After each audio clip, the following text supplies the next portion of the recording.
A história da humanidade é marcada por guerras terríveis e sangrentas, das quais podemos enumerar algumas aqui, como as conquistas mongóis, as guerras napoleônicas, a Primeira e a Segunda Grande Guerra Mundial. No entanto, falaremos sobre a mais terrível batalha de todos os tempos, a batalha espiritual, bem como a urgente necessidade de os crentes vestirem-se de toda a armadura de Deus. Fique comigo até o final.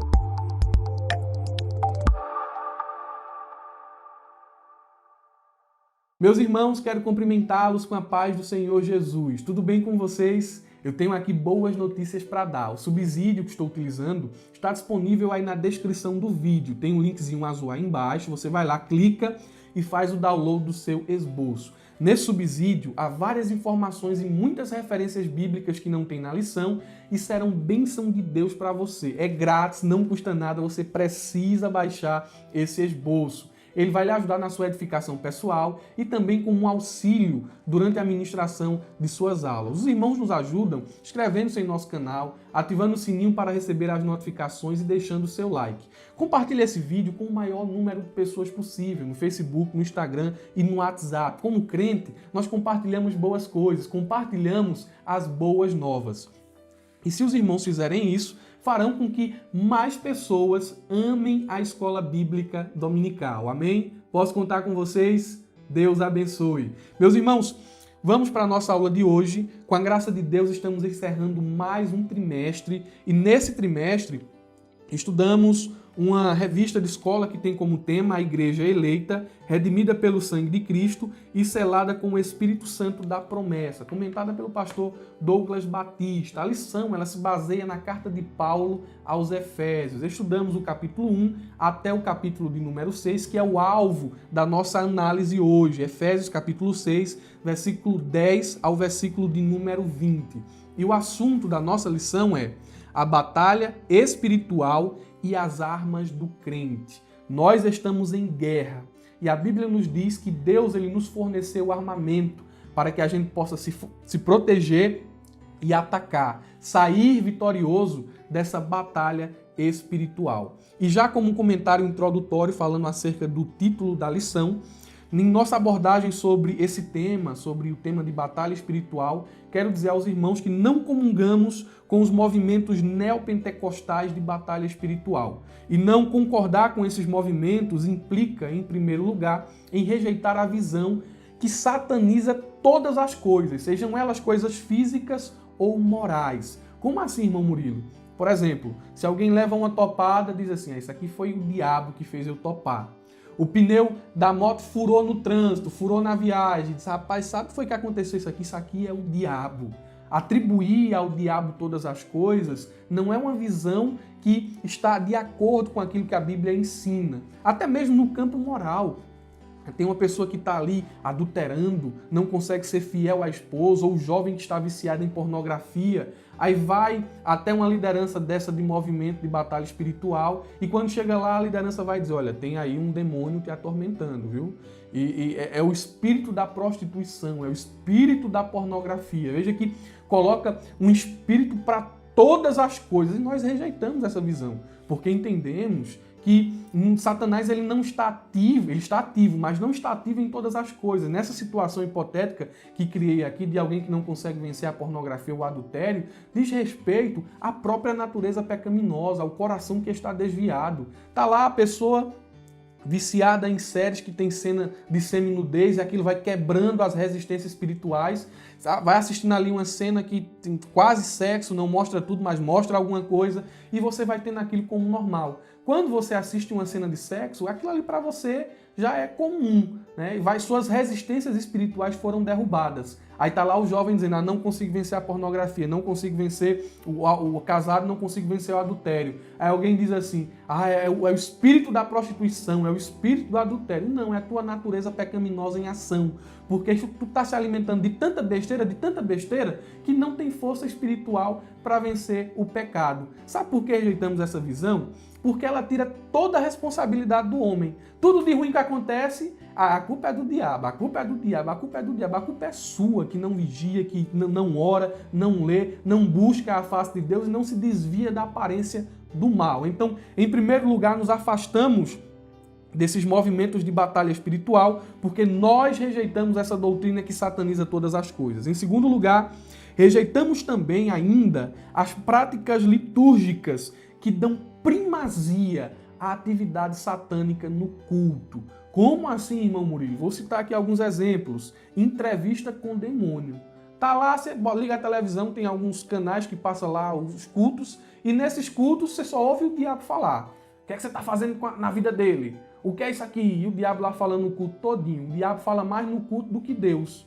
Então nós não concordamos com esse tipo de liturgia, com esse tipo de movimento. Tem a questão da amarração, né? Tá amarrado. Isso gira em torno de exorcismo, né? Ou pseudos exorcismos. Nós cremos na possessão demoníaca, cremos que o diabo atua oprimindo, possuindo os descrentes, mas essas pessoas giram o culto todo em torno dessas coisas. Esse negócio de estar amarrado, eu aprendi quando era criança que quem amarra quer criar. Esse negócio tá amarrado. Não, se aparecer, se manifestar, sai em nome de Jesus, vai embora e não volta mais. Negócio de amarrar. As pessoas também têm esses cultos de libertação, culto específico de libertação. Vem aqui se libertar de não sei o quê, de trabalho, de tanta coisa. Nós cremos que Jesus liberta. Cremos que Jesus faz isso, mas a finalidade do culto, a finalidade do momento de adoração é adorar a Deus e não dar voz a Satanás. O momento litúrgico ali, o momento do culto é um momento em que a palavra deve ser pregada. Essas são algumas considerações iniciais, esboçando aos irmãos o motivo pelo qual nós não concordamos com o movimento de batalha espiritual. O nosso texto áureo nos diz assim: revesti-vos de toda a armadura de Deus, para que possais estar firmes contra as astutas ciladas do diabo. Efésios capítulo 6, versículo de número 11. Nós estamos em guerra. E é justamente esse cenário final que Paulo apresenta no último capítulo de sua carta aos irmãos de Éfeso. Ele está incutindo na cabeça de seus leitores que, apesar de sermos enriquecidos com todas as bênçãos espirituais, de termos tido o privilégio de sermos chamados da sepultura para a vida, de termos agora vida espiritual, comunhão com Cristo, de termos a responsabilidade de andar em espírito, de andar em pureza, de amar a nossa esposa como Jesus amou a igreja. No caso das mulheres, respeitarem, serem submissas aos seus maridos, e as responsabilidades de pais e filhos em um para com o outro, os filhos honrarem, obedecerem, e os pais cuidarem de seus filhos, o tratarem bem. Nós entendemos que nesse punhado de privilégios e responsabilidades existe uma guerra espiritual em andamento. E Paulo está dizendo, você cristão está envolvido nesta guerra. E nesta batalha não existem espaço para indecisos. Só há duas categorias de pessoas. Aqueles que estão alistados no exército de Deus e aqueles que fazem parte do exército de Satanás. Aqueles que ficam em cima do muro são do diabo. Eu lembro-me aqui dessa rápida história, né? Em que o rapaz estava em cima do muro e do lado estava Deus chamando: vem para cá, rapaz, desce daí, vem para a luz, vem para a luz. E do outro lado do muro, no lado escuro, estava o diabo. Ele estava ali só olhando, calado, não dizia nada. E passou algum tempo, o rapaz que estava em cima do muro disse assim: gente, olhou para o diabo e disse: do outro lado aqui, Deus está só me chamando, e tu fica calado, tu não diz nada, não esboça nenhuma reação. Ele disse: por quê? É porque o muro é meu. Então não há pessoas neutras nessa batalha. Glória a Deus. Meus irmãos, a verdade prática, ela nos diz o seguinte: o uso da armadura de Deus assegura a vitória do crente no campo da batalha espiritual. A verdade prática é a verdade que deve ser praticada. Já falaremos algumas lições práticas que emanam aqui deste ponto da lição.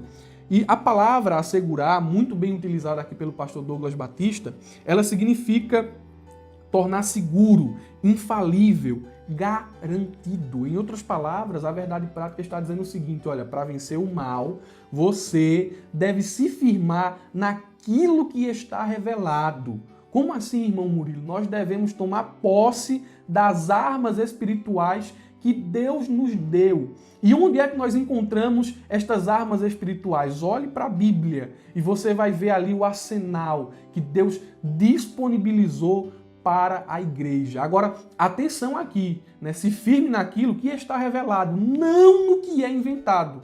Porque aí fora há falsos pastores, falsos profetas que vociferam e são representantes de igrejas caídas, de igrejas que não têm primazia pela palavra de Deus, e eles inventam todo tipo de coisa. É sal grosso, água do Rio Jordão, 7 mergulhos de Naamã, e para quebra de maldição, cabelo de não sei quem. Olha, tanta besteira, tanta besteira. E quando as pessoas são levadas por aquilo que é inventado, elas ficam presas na mentira de Satanás. Elas ficam presas na mentira de Satanás. Nós nos firmamos naquilo que é revelado.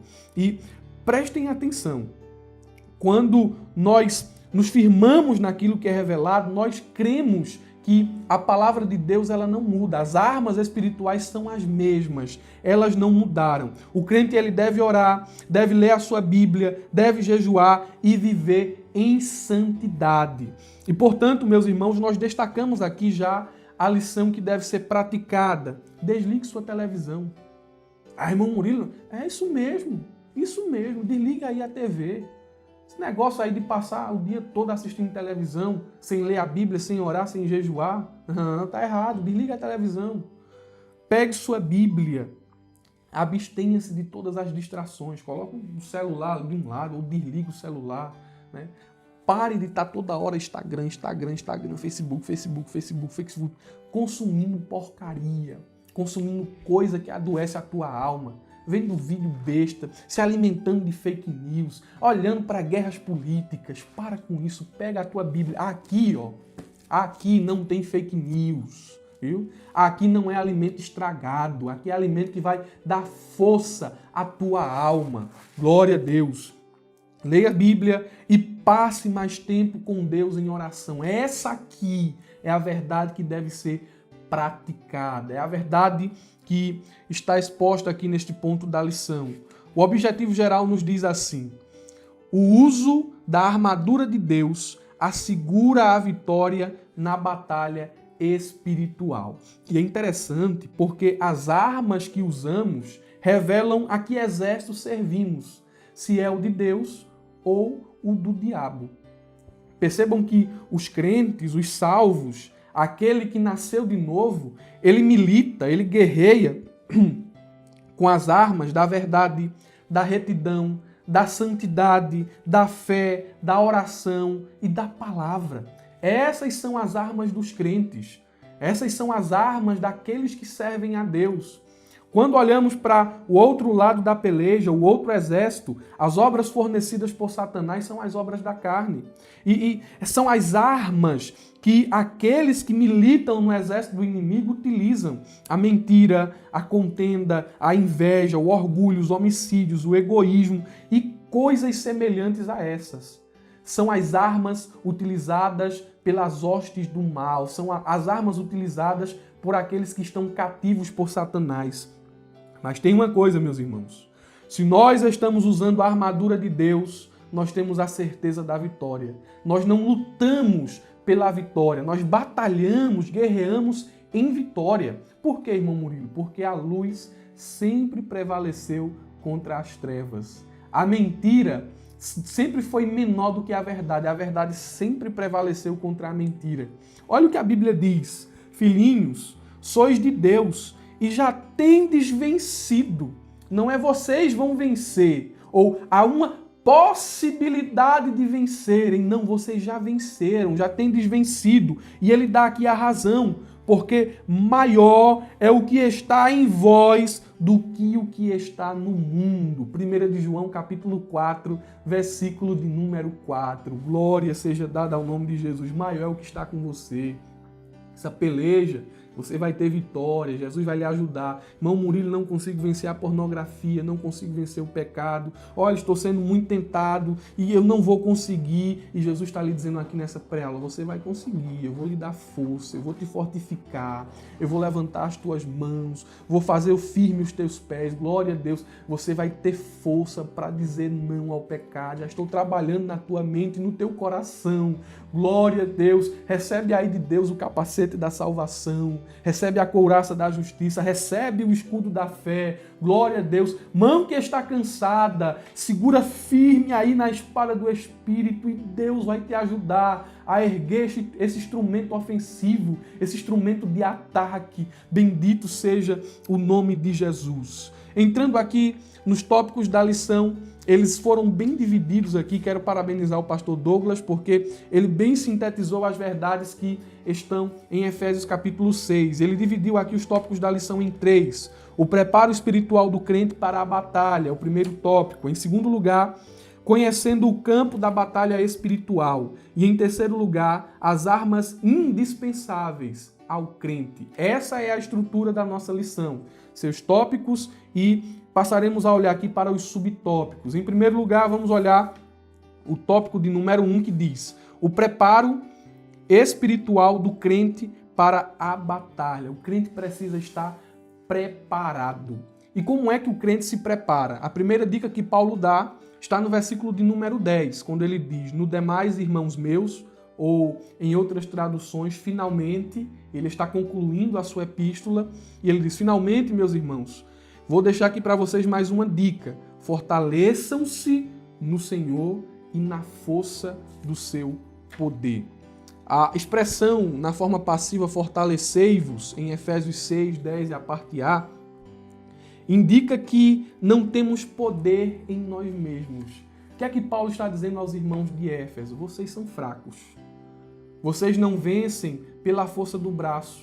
Vocês não vencem por meio da sabedoria humana. Vocês não vencem através dos recursos financeiros, não. Vocês precisam buscar força na fonte. Onde, Paulo? Fortaleçam-se no Senhor e na força do seu poder. Glória a Deus. A força da vida cristã é a dependência de Deus. Quer ser forte, quer ser grande, quer estar de pé, dependa de Deus. E ser dependente transmite a ideia de conhecer as próprias limitações. Eu conheço as minhas fraquezas, eu conheço as minhas limitações e conhecendo quem sou e aquilo que não posso fazer, eu me coloco inteiramente, sem reservas, sem resistência, com tudo que tenho, com tudo que sou, aos cuidados de Deus. Eu estou ali rendido, eu sou completamente dependente. Assim como uma criança recém-nascida depende do pai e da mãe para sobreviver, eu estou aqui, Senhor, dependente de Ti. É um estado de reconhecimento de autoridade.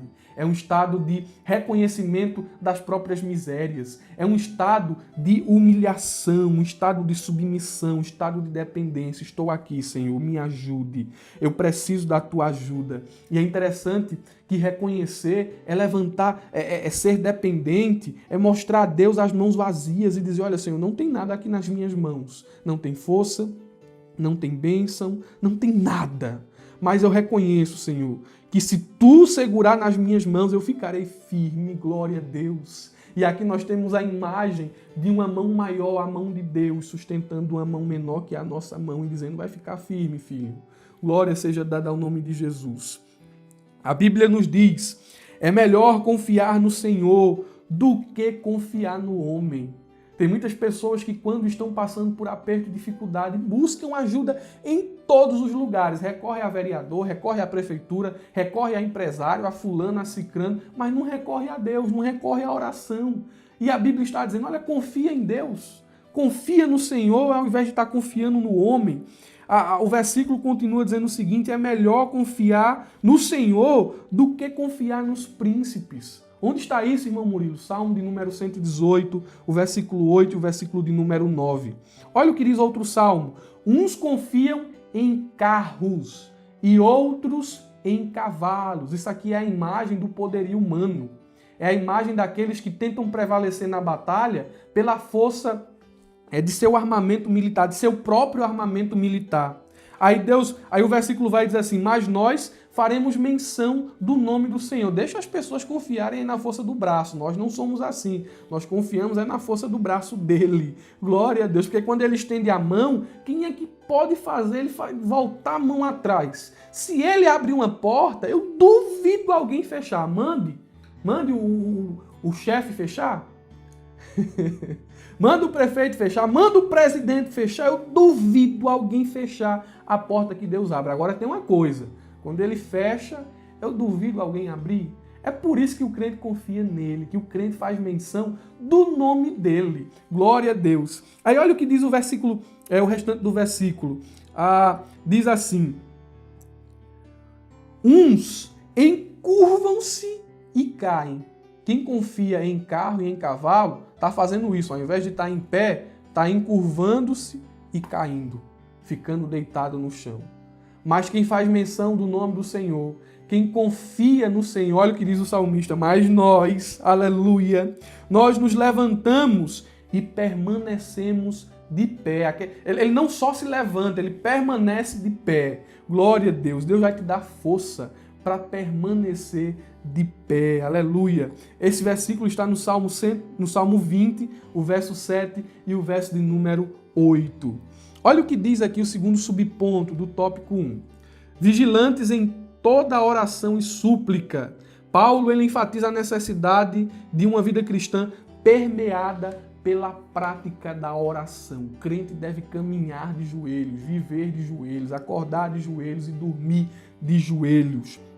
Uma das armas mais poderosas disponíveis para o cristão é a oração. E é interessante que, lembro-me de A.W. Tozer, ele disse certa vez que se recordava de um homem de Deus a quem foi perguntado: o que é mais importante, a leitura da palavra ou a oração? E esse homem de Deus respondeu àquele que lhe fez tal pergunta, né? O que é mais importante para um passarinho? A asa direita ou a asa esquerda? O passarinho só voa se tiver as duas asas. Da mesma forma, o crente só permanece firme, o crente só cresce quando ele está ali, crescendo em graça e em conhecimento. Oração e palavra. A oração é uma arma espiritual que está disponível para a igreja. E Paulo ensina como utilizar esta arma espiritual. E diga-se de passagem, uma arma poderosíssima.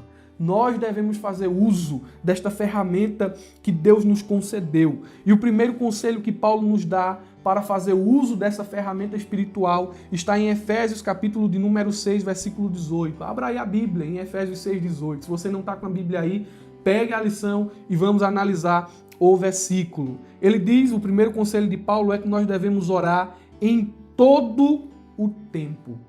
Meus irmãos, o que é orar em todo o tempo? Orar em todo o tempo é se dirigir a Deus em oração em todas as ocasiões e situações da vida. O crente deve buscar orientação do céu nas coisas simples e nas coisas mais complexas. Ele ora a Deus quando está bebendo um simples copo de água. Senhor, graças a Deus por esta água. Ele ora a Deus quando está tomando decisões difíceis em sua vida. Está ali, Senhor, com quem eu devo casar? Senhor, será que é o tempo de ter filhos? Senhor, posso me mudar aqui dessa cidade? Senhor, posso trocar de emprego? É a tua vontade? O que é que tu acha? Em todas as ocasiões, o crente tem essa proximidade. O crente deve ter essa intimidade. O crente deve estar perto de Deus, orar em todo o tempo. O segundo conselho que Paulo nos dá, a fim de utilizarmos bem essa ferramenta, esta arma espiritual que é a oração, está ainda no versículo 18, quando ele diz assim: vocês devem orar em todo o tempo. Primeiro conselho. E o segundo é, com toda a oração e súplica. Devemos orar com toda a oração. O que é que isso nos diz? Nos diz que a oração não é só pedir. Porque tu já pensou? Toda hora que chega na presença de Deus é só para pedir. Deus me dê isso. Deus me dê aquilo. Deus, estou precisando disso. Eu criando aqui uma situação hipotética. Eu pego aqui um controle aqui. Já pensou o seguinte? Tá lá, você tá em casa e de repente irmão Toninho, né? Um nome hipotético. Liga para tu, aí tu é irmão Toninho. Oi, meu irmão, tudo bom? Aí irmão Toninho vai dar assim: eita, irmão Murilo, tá tudo bem, olha, eu tô precisando aqui de R$100 emprestar. Tem como tu me emprestar? Ô, meu irmão, empresto. Viu? Vem aqui buscar, ou então vai deixar. Amém, amém. 3 dias depois liga irmão Toninho. Ah, irmão Toninho, que bênção, hein? Ó, irmão Toninho, tudo bem? Aí ele vai dizer, ó, irmão Murilo, tô precisando aqui R$300, tem como tu me arrumar aí? Amém, irmão Toninho, arrumo. Deus abençoe, vem buscar. Amém. Passa um mês, rapaz, irmão Toninho nunca mais me ligou, tá me ligando agora, deixa eu ver o que é que ele tá... O que é que ele quer? Ô, irmão Toninho, tudo bem? O senhor tá bem? Olha, irmão Murilo, tudo bem, irmão Murilo. Tô precisando aqui de R$500. Tem como tu me arrumar? Amém, irmão Toninho, arrumo. Venha buscar. Aí tem muito dinheiro, né? Pra estar emprestando desse tanto. Aí perceba, irmãos. Irmão Toninho liga de novo. Na hora que ele liga, que eu olho pra tela do celular, eu já sei o que é, vai pedir. Só liga para pedir. Então a oração, ela não se resume só a pedir. Paulo está dizendo, orem com toda oração. E toda oração envolve as petições, envolve intercessão. Quando você ora, você não ora só por si mesmo. Ah, Senhor, eu isso. Você ora pela família, você ora por sua esposa, por seus filhos, por sua mãe, por seu pai. Você ora pelo Brasil, você ora pelo presidente, você ora pelos poderes, né? Poder legislativo. Você ora, vai orando, ora por aqueles que estão perdidos, ora por aqueles que estão precisando de socorro, você intercede, ora pela igreja. Então a oração também tem esse caráter intercessório. A oração, além de ter petições, intercessão, a oração também é ação de graça. A oração é um momento de agradecer. Senhor, eu te agradeço por tudo que o Senhor tem feito. Você já tirou um tempo para agradecer a Deus pelas mínimas coisas que Ele tem feito na tua vida. A gente parece que só agradece por coisas grandes, né? Entre aspas. Ah, um carro, eu agradeço pelo carro, eu agradeço por isso, eu agradeço por aquilo. Mas se esquece de agradecer pela roupinha velha que tem. Passei um ano indo para a igreja com terno assim. Eu não me envergonho. Me serviu, foi Deus quem me deu. A camisa aqui tá pegando marreca, ó. Tá pegando marreca. Era de quando eu era, acho que eu tinha uns 15 anos. Mas tá aqui ainda servindo hoje. Uma camisa boa, viu? Tá aqui servindo hoje, eu agradeço a Deus por isso.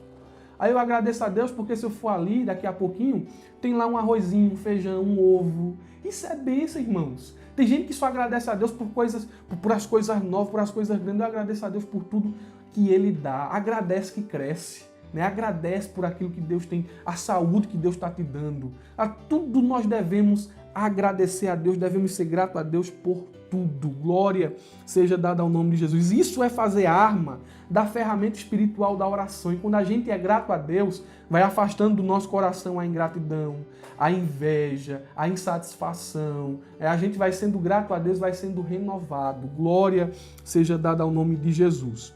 Ainda sobre orar com toda a oração, e acho que eu estou me estendendo muito aqui, se fosse para falar sobre oração, devemos ter aqui pelo menos umas 3 aulas.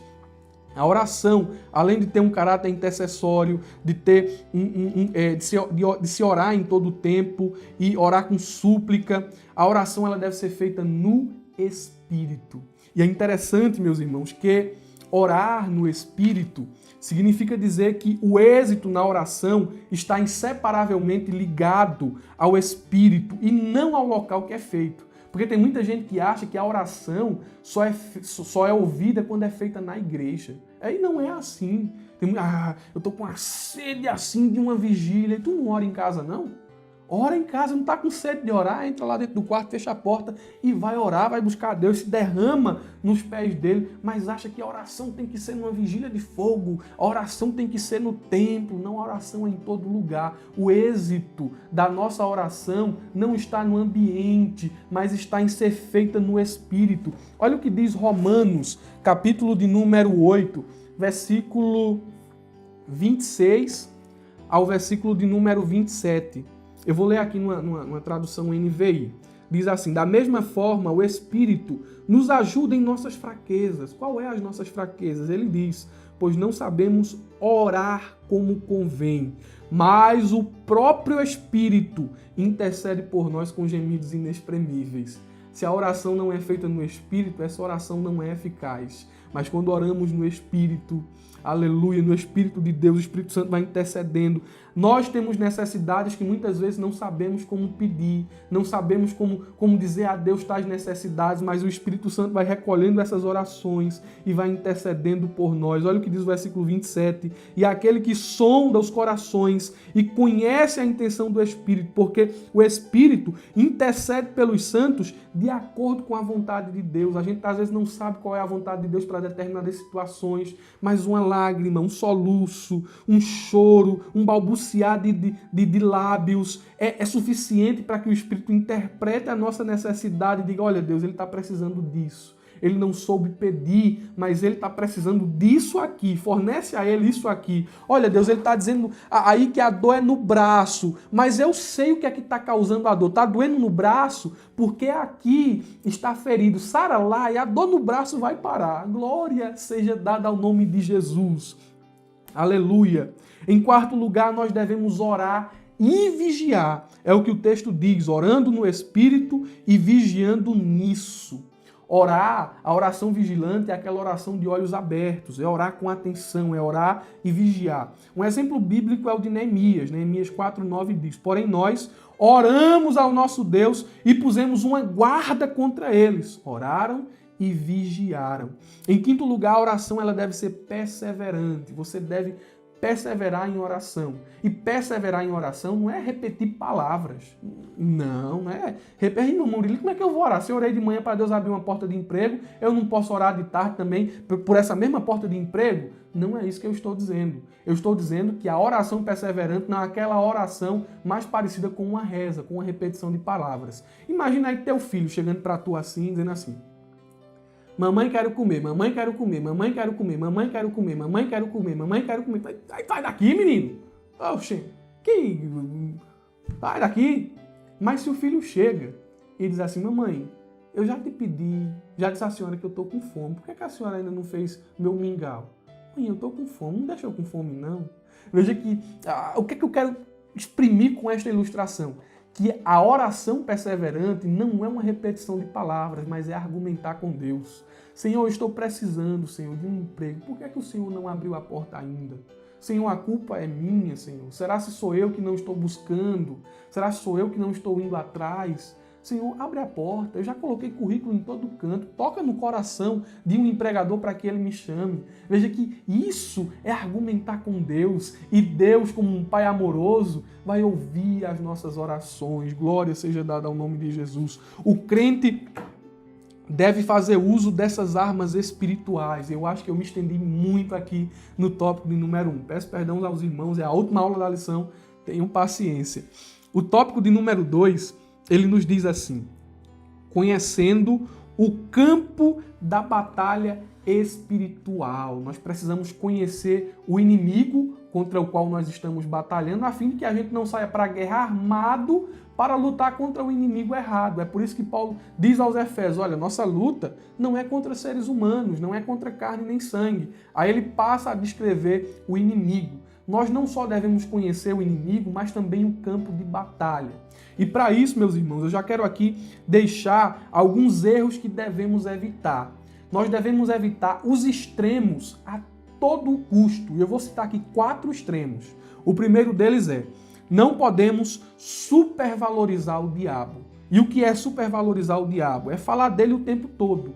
Nas pregações, falar mais do diabo, mais aqui do que do evangelho. Já falamos sobre isso aqui na introdução da lição. E muitos pregadores só falam disso. Tirar o diabo do ministério dele, acabou, matou o ministério do homem, porque ele só prega sobre o diabo. Então nós não podemos supervalorizar o diabo. Há igrejas onde os cultos giram em torno só de libertação, de expulsão de demônios. Aí a gente não entende que esta é a forma bíblica. Em segundo lugar, não podemos negar a sua existência. Olha, se não podemos supervalorizar, é um extremo, nós também não podemos dizer que o diabo não existe, negar a realidade da batalha espiritual. E não são poucos o número daqueles que acham que o diabo é uma lenda, que o diabo é um mito, ou alguns dizem assim, o diabo foi algo inventado pelos crentes, tem mal no mundo, tem coisa ruim no mundo, então fizeram do diabo uma personificação do mal.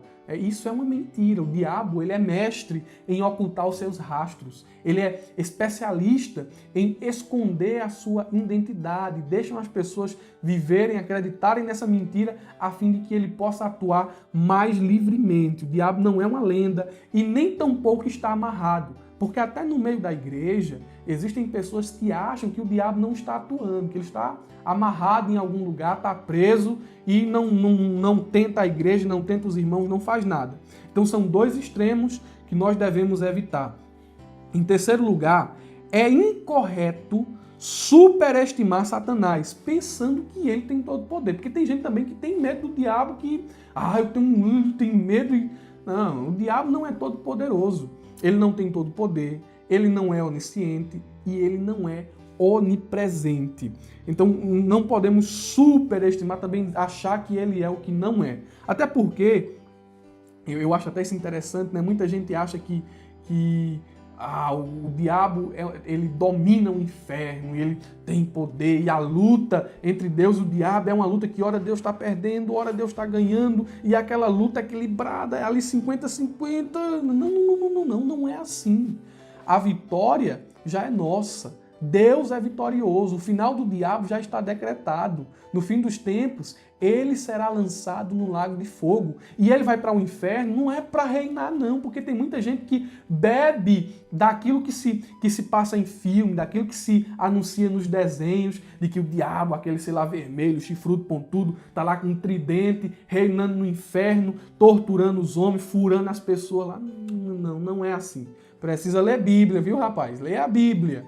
A Bíblia vai nos dizer que ele vai ser lançado no inferno não para atormentar, mas para ser atormentado. Lá no inferno, a ira do Cordeiro vai ser derramada sobre o diabo e seus anjos e também sobre os seus seguidores, sobre aqueles que rejeitaram a Deus enquanto viviam aqui nesta terra. Então, até mesmo lá no inferno, ele não manda em nada, ele não reina em nada e não tem poder lá.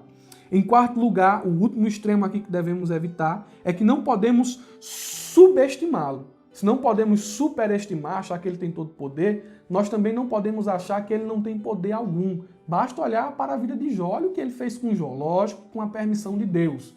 Ele foi lá, tocou na carne de Jó, tocou nos ossos de Jó, tocou na família de Jó, então ele tem poder.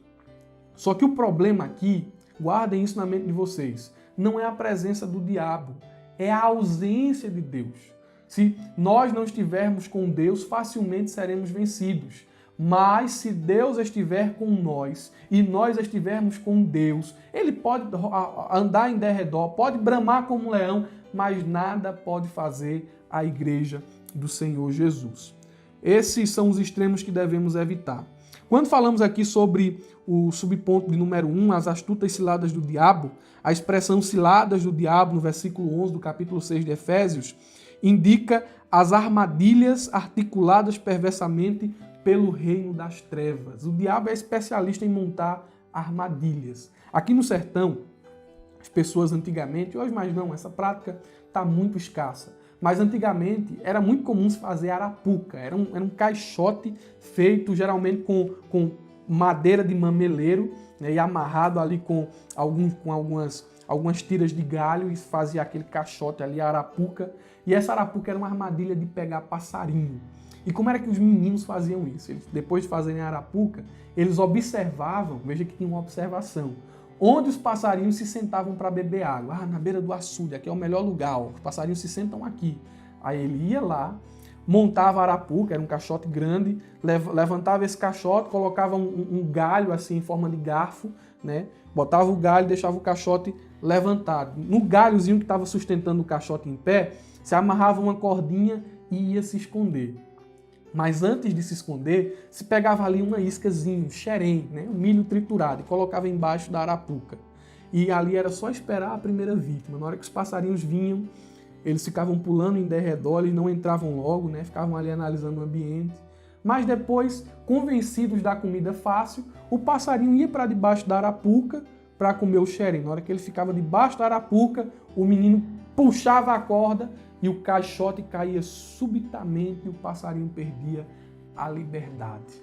Então perceba que nesse exemplo simples aqui do nosso cotidiano aqui no sertão, exigiu aqui do menino que fez uma engenhosidade para montar a arapuca, observação para saber onde o passarinho ia sentar, onde o passarinho gostava de comer. Ele observou o passarinho, ele tinha a isca certa para o passarinho que ele queria pegar.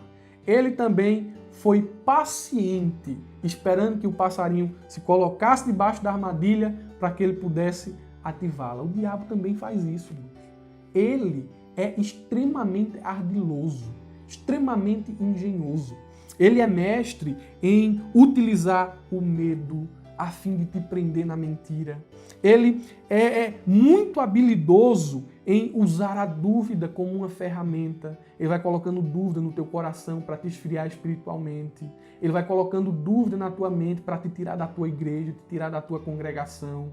Ele é especialista em usar a mágoa para que você não congregue mais, para que você não tenha comunhão com os irmãos, para que você seja uma pessoa amarga, uma pessoa sozinha. O diabo utiliza-se da insatisfação. Não tem coisa pior do que um crente satisfeito. Porque um crente satisfeito é um crente que murmura em todo o tempo. Murmura disso, murmura daquilo, murmura disso, murmura daquilo. É um crente que não está satisfeito em lugar nenhum. E ele é mestre nessas coisas para te prender na mentira. Ele sabe montar a arapuca. Além de saber montar a arapuca, ele sabe onde armá-la. Ele é observador. Ele conhece o nosso proceder diário. Veja o que diz no livro de Jó. Quando os filhos de Deus se reuniram e no meio dos filhos de Deus veio o diabo. Aí Deus disse, tu vem de onde? Eu estava rodeando a terra e passeando por ela. Tu conhece o meu servo Jó, é um homem íntegro, fiel, bondoso, se desvia do mal, é reto, é justo. Eu conheço, mas eu estava observando ele e eu percebi que eu acho que ele só é fiel a ti porque tu cercou ele de bens. Tira para ver se ele não blasfema no teu nome. Ele conhece, ele sabe. E meus irmãos, ele monta a arapuca, a armadilha no lugar certinho. E como se não bastasse, ele vai lá e coloca a isca. Para que o crente, quando passar, veja, quando voltar, veja, quando vir fazer alguma coisa, veja. E ele é paciente. Não pense que o diabo é desesperado, não. Tem que ser agora, tem que ser hoje. Ele é paciente. Ele espera o momento certo. Ele espera o crente estar preso à mentira para puxar a corda que está ali no pauzinho a fim de que o caixote caia e você perca a sua liberdade. O diabo, ele é especialista, ardiloso. A lição diz aqui que ele é mestre em confundir a verdade com a mentira, ou melhor dizendo, confundir a mentira com a verdade. Foi isso que ele fez com Eva. Ele deturpa as escrituras. Veja que ele também sabe dizer está escrito, mas ele diz de uma forma diferente daquilo que está escrito. Ele dissimula e induz a dissimulação. Ele faz falsos sinais. Ele sabe fazer acusações, ele semeia incredulidade e ele promove ideologias anticristãs. Nosso inimigo é muito engenhoso na questão de montar armadilhas e nós devemos ter cuidado. Ainda sobre o tópico de número 2, Jesus vai nos ensinar que o diabo tem um reino e esse reino é extremamente organizado.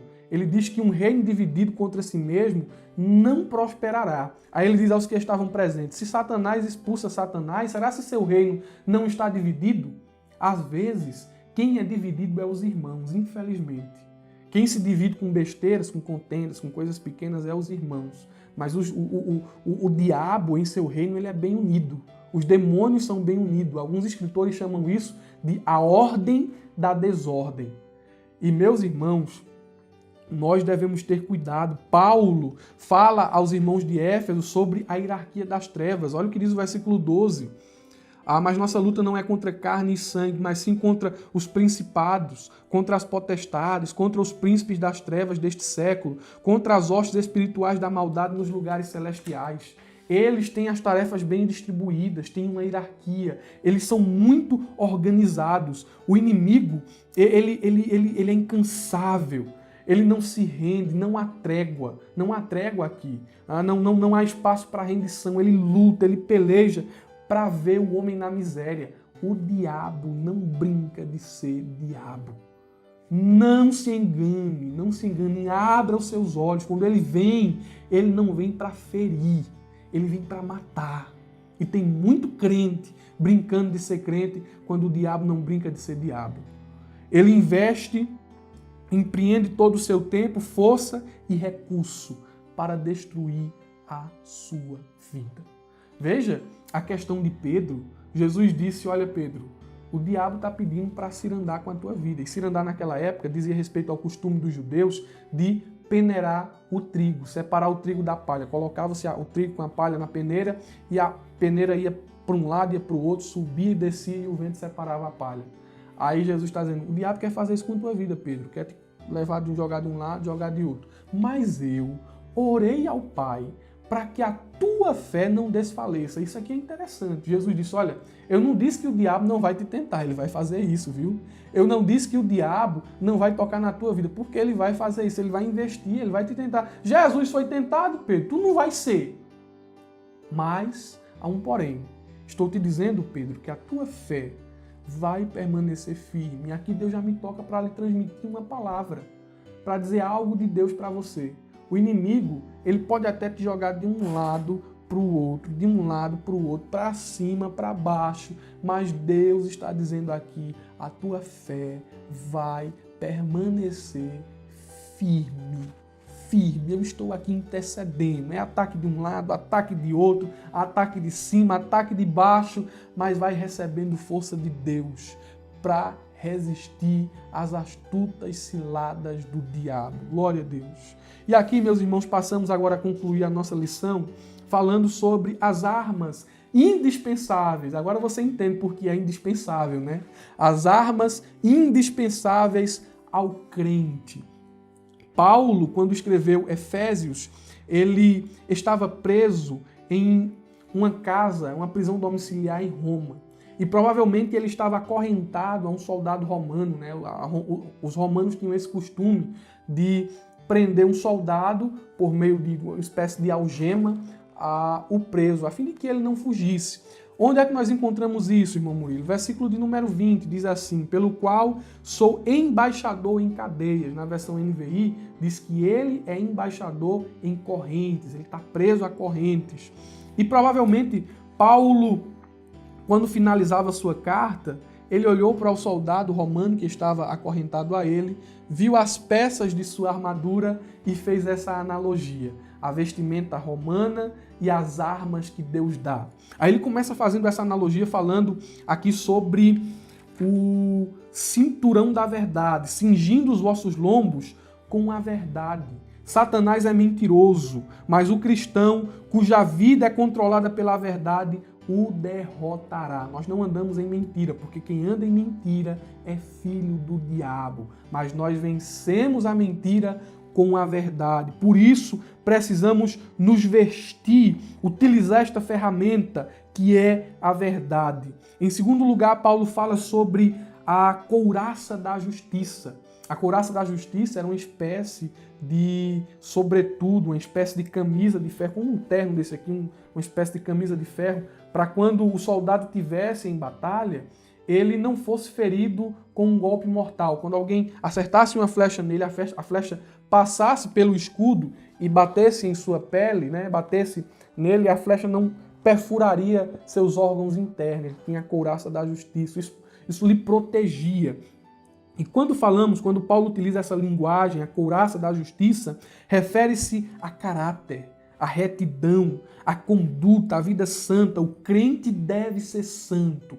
O crente deve viver de forma santa. Por quê? Porque o diabo é o acusador, ele é o acusador dos irmãos, mas o crente anda em justiça. E Jesus, a justiça de Cristo foi imputada aos crentes. Olha o que diz aqui Romanos, capítulo de número 8, versículo de número 1. Aqui eu tenho uma Bíblia com duas versões, NVI e corrigida. Vou ler na NVI. Portanto, agora não há nenhuma condenação para os que estão em Cristo Jesus. Você está em Cristo, não há condenação. Viva em santidade. Eu lembro-me de um pastor, de uma história, né? Que esse pastor estava pregando, ministrando em uma igreja, e durante a ministração, a pregação, entrou uma mulher possessa de um espírito maligno. Ela foi até a frente, passou pelos obreiros, chegou até a frente, embaixo do púlpito, apontou para o pastor e começou a falar dos seus pecados passados. Olha, no passado, tu tá aí pregando agora, mas no passado tu se envolveu com o homossexualismo, no passado tu se envolveu com a criminalidade, no passado tu fez isso, fez aquilo, e falou toda a vida pregressa do pastor. Os obreiros se juntaram ali para tirar a mulher, eles não tirem. Deixa ela falar. E a mulher falou, apontou todos os defeitos do pastor, a igreja ficou assim, e o pastor olhou assim para ela e disse, terminou, Satanás. E ele ficou ali rangendo, né? E o diabo disse, dê um sol maior aí, por favor. Maestro, dê um sol maior. E o pastor começou a cantar. de todas as provas que eu já passei. É bem difícil, Senhor, a gente ter que ouvir acusações do vil tentador. Lembranças do passado vêm e querem me fazer parar. E de repente a glória foi tomando assim a igreja. Nem precisou o pastor dizer assim, sai Satanás. Na hora que ele disse assim, nenhuma condenação há para quem está em ti, Jesus. O demônio que estava naquela mulher saiu e Jesus começou a operar na igreja, batizar com o Espírito Santo. Foi coisa linda. Bendito seja o nome de Jesus. Nós precisamos estar vestidos da couraça da justiça.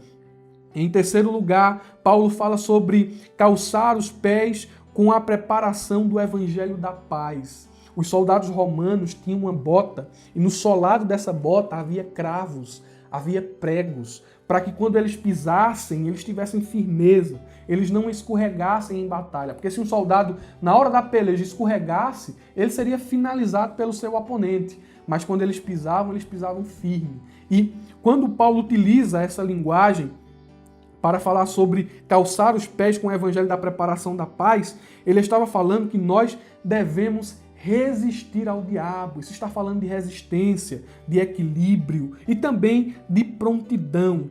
Nós devemos tomar também o escudo da fé. O escudo protegia o soldado dos dardos inflamados. O que são esses dardos inflamados? Dardos inflamados são flechas em cujas pontas estão trapos embebecidos com substâncias, com substâncias que pegam fogo facilmente, e os soldados tocavam fogo na ponta da flecha e atiravam. Eram os dardos inflamados. E quando eles faziam isso, os soldados tinham um escudo ali e se defendiam. Esse escudo, nas suas pontas, na sua capa, tinha uma peça de couro que apagava os dardos inflamados. O fogo não consumia o couro. E isso é interessante. O diabo está tirando flechas, está tirando dardos inflamados na nossa mente, no nosso coração. Mas quando a gente ergue o escudo da fé, a gente consegue apagar esses dardos inflamados. Vem lá setas dizendo assim, olha, tu não vai resistir ao pecado. Tu não vai resistir à tentação. E a gente ergue a nossa fé e diz, eu vou resistir, eu não vou pecar. Deus vai me ajudar. Olha, cadê o teu Deus aí agora? Que situação triste, tu perdeu isso, tu perdeu aquilo. Aí você levanta o escudo da fé, todas as coisas cooperam para o bem daqueles que esperam em Deus. Ainda que ele me mate, nele eu vou esperar. O escudo da fé protege a nossa mente e o nosso coração. Nós devemos tomar o capacete da salvação, e isso diz respeito a ter uma mente controlada por Deus. E por último, temos a espada do Espírito. Nós devemos empunhar esta arma. Glória a Deus, a espada do Espírito é a palavra de Deus. Nós devemos pelejar com ela. É a espada do Espírito, não a espada do homem. Moisés fez uso da espada do homem no Egito. E o resultado disso, ele teve que sair corrido de lá. Anos depois, quando ele voltou ao Egito e usou a espada de Deus, o Egito se rendeu e foi humilhado pelo Senhor dos Senhores, pelo Deus que pode todas as coisas. Pedro, quando utilizou sua espada, quase que matou Malco, o servo do sumo sacerdote. Mas ali era sua espada. Jesus disse, guarde essa espada aí, Pedro. Não é essa espada que eu quero ver você usando, não. Quando ele usou a espada do Espírito em Pentecoste, gente de todas as nações foram convertidas ao cristianismo, foram compungidas no coração, aleluia. A espada do Espírito é mais penetrante do que qualquer espada de dois gumes. Ela vai até a divisão da alma e do Espírito, juntas e medulas, e é apta para discernir as intenções do coração. Este é o armamento espiritual que Deus deu à igreja. Não são só esses 6, são outros. Falei aqui da oração, mas também temos outros mais. Portanto, meus irmãos, queremos finalizar aqui a nossa lição dizendo que todos os irmãos que estão me escutando aqui, é uma admoestação, não brinquem de ser crentes. Se tem uma lição que quero deixar para vocês aqui durante esta aula, é que vocês não devem brincar de ser crentes. Levem a sério a sua vocação. Não é tempo mais de meninice, não é tempo mais de perder tempo com entretenimento. O rei está às portas, o rei está chegando e nós devemos estar preparados. Em segundo lugar, que essa lição, que essa revista como um todo, Abra os vossos olhos para a realidade da vida cristã. Nós estamos em guerra. E aqueles que não estão vestidos da armadura espiritual estão correndo risco de vida. E o meu conselho é: tomem posse do arsenal que Deus disponibilizou para a igreja, a fé, a oração e a palavra. E por fim, nós exortamos aqui todos os irmãos, todos os crentes a dependerem de Deus e fortalecerem-se na força do seu poder. Peço desculpa aos irmãos se a aula ficou muito grande, mas se dependesse de mim aqui eu falava mais 2 horas. O assunto é muito bom. Quero desejar uma ótima semana para você e que Deus abençoe a sua família. Continue aqui conosco no canal Abrajaula. No próximo trimestre estaremos comentando mais uma revista de escola bíblica dominical. Compartilhe boas coisas, compartilhe boas novas e abra a jaula.